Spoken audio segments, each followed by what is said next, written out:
maka tidak ada lain balasannya adalah surga dari Allah Subhanahu wa Ta'ala. Oleh sebab itu, Bapak dan Ibu yang dirahmati Allah, setiap orang yang baru selesai melaksanakan ibadah umrah dalam keadaan bersih dan suci di hadapan Allah Subhanahu wa Ta'ala, tinggal saja bagaimana kita mampu mempertahankan nilai-nilai maqbulah dan mabrurah dari pelaksanaan ibadah umrah kita ini.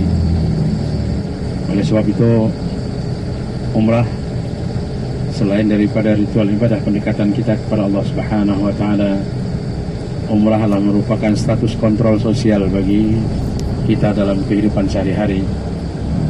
Artinya kita senantiasa diingatkan oleh sinyal umrah.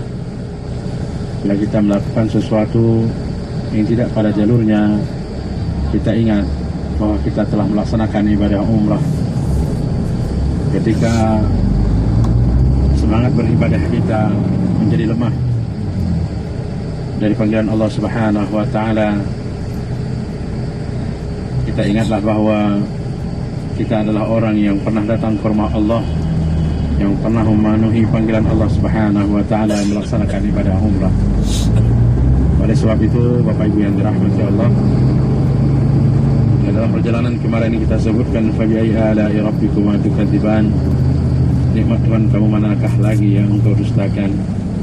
Hari ini kita sudah buktikan bahwa ternyata syukur kita terhadap segala nikmat yang Allah Subhanahu wa Ta'ala, kita tentu mendapatkan yang dijanjikan oleh Allah Subhanahu wa Ta'ala, la in syakartum la azidannakum wa la in kafartum inna adzabi lasyadid.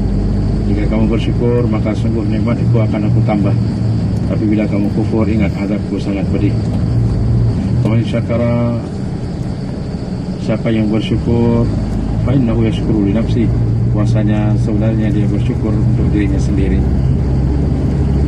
Orang-orang yang bersyukur terhadap nikmat Allah Subhanahu wa Ta'ala bukanlah hanya dengan ucapan lisan saja, tapi bukti nyata realisasi dalam kehidupan kita sehari-hari. Oleh sebab itu, Bapak dan Ibu yang dirahmati Allah, sepulangnya kita dari tanah suci yang mulia ini, sebentar lagi kita akan meninggalkan tanah haram. Semoga Allah Subhanahu wa Ta'ala mudahkan segala urusan dalam perjalanan kita sampai kita kembali ke tanah air. Semoga Allah Subhanahu wa Ta'ala mengijabahkan semua doa-doa yang kita mohonkan padanya.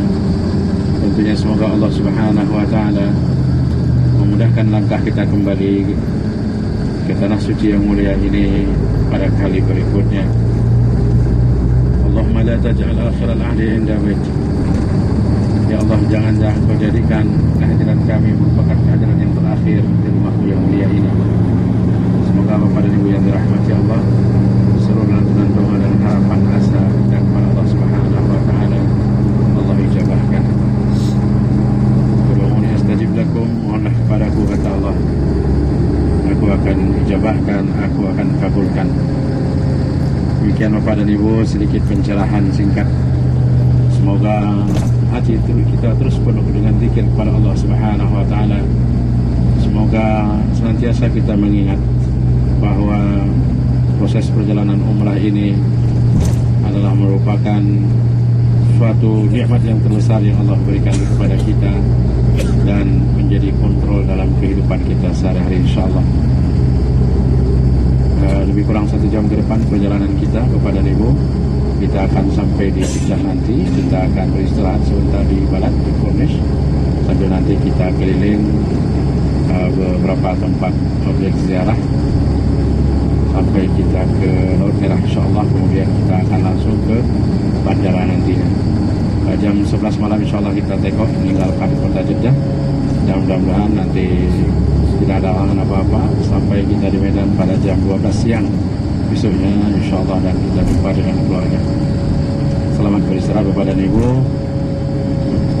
Terus berzikir, karena orang yang berzikir dalam musafir dalam perjalanan adalah orang-orang yang Allah Subhanahu wa Ta'ala limpahkan rahmatnya. Terima kasih.